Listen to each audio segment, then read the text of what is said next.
በ1992 ላይ ይመስለኛል ያንድ የ18 ዓመት ጣሊያን ውስጥ የምትኖር ወጣት የመንጃ ፍቃዷን ልትሰለጥን መንጃ ፍቃድ ወደሚያሰለጥናት ሰው ትሄዳለች።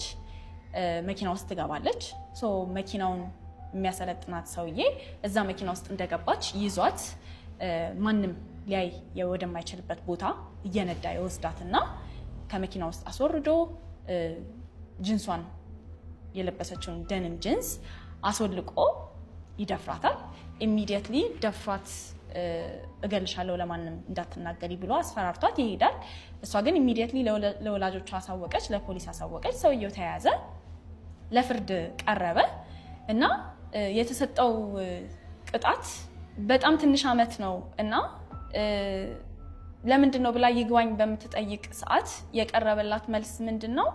የለበሰችው ጂንስ ሱሪ በጣም ጥብቅ ያለ ጂንስ ሱሪ ነው እና ጂንስ ሱሪ ደግሞ እንደሚታወቀው ለማውለቅ በጣም ያስቸግራል። ስለዚህ ለማውለቅ ስለሚያስቸግር እንዴት አድርጎ ነው አውልቆ ደፈራት የምንለው? እሷም አግዘዋለች ማለት ነው። ጂንስ ማውለቁን እሷም አግዘዋለች ማለት ነው። ስለዚህ ኮንሰንት ሰጥታለች ወይም ደግሞ ፈቃደኛ ሆናለች ማለት ነው ብለው ነበረ መልስ የሰጧት ማለት ነው። እና እንደውም ደንም አለባይ የሚባል ደንም አለባይ ማለት እንደ ጂንስ ሱሪ እንደ ምስክርነት ቀረበ ማለት ነው ለፍርድ እና እስከ 1998 ዓመተ ምህረት ድረስ ይሄ ነገር እስኪሰረዝ ድረስ ማለት ነው ጂንስ የለበሰች ሴት አስገድዶ መድፈር ጥቃት ደርሶብኛል ራሱ ማለት አትችልም።